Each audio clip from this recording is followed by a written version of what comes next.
María, lo que yo le propongo es que nosotros hagamos una conversación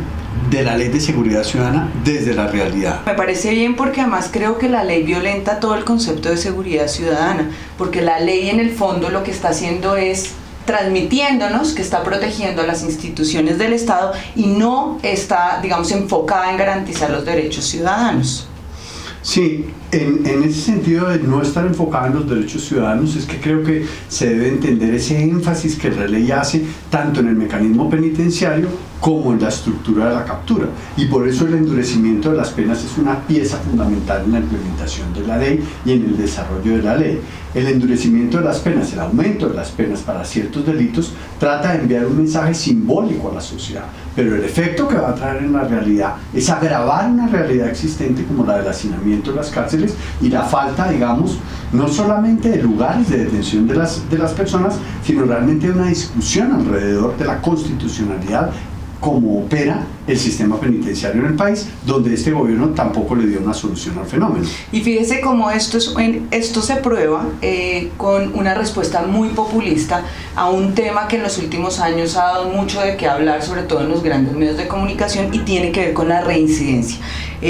Muchas personas piden que a los reincidentes se les aumenten las penas, y aquí hay un grave error porque esa reincidencia se limita sobre el sindicado y no abre, digamos, como la investigación que debería tener todo el sistema judicial de una persona que comete un delito, de todo ese proceso y determinar si es reincidente o no, sino que se limita a las personas que simplemente son sindicados. Entonces terminan siendo unas medidas populistas que no necesariamente van dirigidas a mejorar y a garantizar esa protección de los ciudadanos, incluso frente al propio delito. Eso está conectado también con esa figura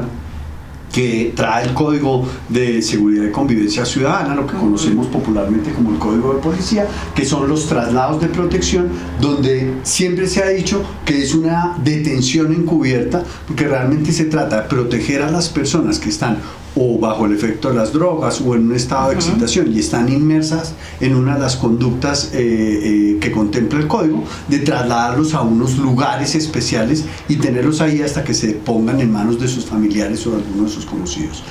La medida en principio tiene una vocación positiva porque diferencia los lugares de detención de las personas que han cometido un delito de aquellas personas que deben ser trasladadas, digamos, bajo esta figura de protección. Sin embargo, no está teniendo en cuenta ni la capacidad de los municipios para poder financiar esos centros de detención, que no solamente es el espacio físico, sino, digamos, todo el personal que debe acompañar. Y por otro lado, mi pregunta es si realmente en las ciudades y en los lugares hay tantas personas que de manera permanente estén bajo el efecto de la enajenación mental, del alcohol, y que realmente tengan que ser trasladados como que amerite la construcción. Lo que pasa es que vamos a tener tanta gente detenida que vamos a tener que recurrir al sector privado para la construcción, que la ley afortunadamente, digamos, lo contempla. Afortunadamente quiero decir que de todas maneras una conciencia de que se necesita hacer crecer bajo este esquema el sistema penitenciario de manera exponencial. También la ley me parece a mí que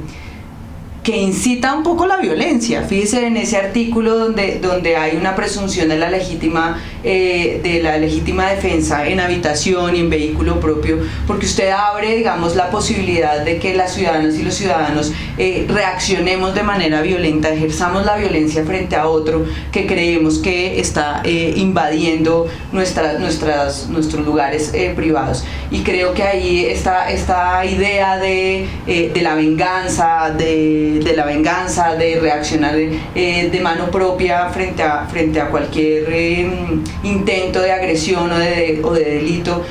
pues es también desconocer que hay un Estado que debería garantizar precisamente la protección de nosotros como ciudadanos. Yo sí creo que de alguna manera legaliza esa violencia o estimula, más que estimularla, la legaliza, la violencia ejercida por parte del Estado o la violencia ejercida por los ciudadanos de bien, que, digamos, en virtud de los últimos sucesos de la protesta social, que eso está, digamos, eso está en la exposición de motivos de la ley, eso sale más de la lectura de la exposición de motivos de la ley, que es una invitación que se hace desde la FIFA a mirar lo que está detrás de la estructura normativa, porque eso nos da más esas pautas. Esto digamos, también tiene que ver de alguna manera con el tratamiento que se le da a lo instrumental, a las armas en la calle. Y aquí hay una figura compleja y es desconocer la estructura del negocio que está detrás del comercio de armas. Y me refiero básicamente en este punto a lo que tiene que ver con la equiparación del mecanismo regulatorio de las armas no letales con las armas de fuego. Se está desconociendo el negocio que durante más de 15 años se ha venido desarrollando en las calles, que va desde, digamos, los lugares para hacer las batadas de paintball,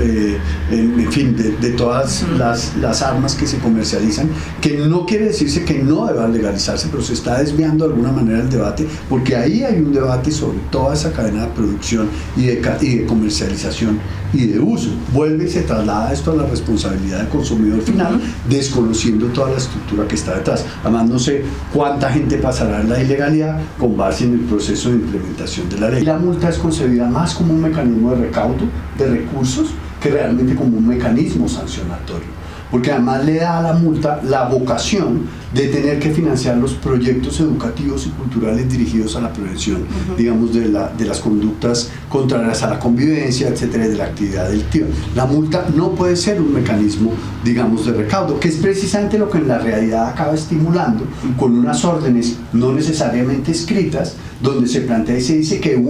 digamos, los policías salen con una meta operativa de capturas, como mencionábamos arriba, y de metas operativas de multas, como sucede muchas veces también en el tránsito, simplemente para aumentar ese recaudo, desvirtuando además el carácter simbólico de la misma ley, como lo mencionábamos arriba. Sí, y para cerrar, yo creo que la pepa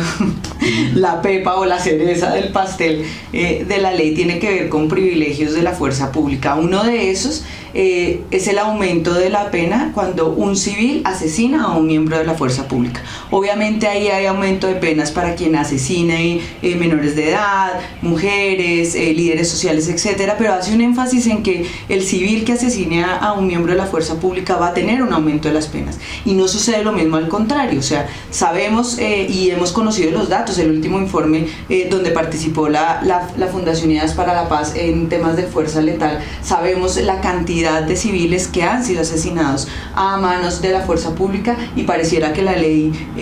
no reconoce, digamos, esta situación y por lo tanto tampoco equipara, digamos, ese aumento de las penas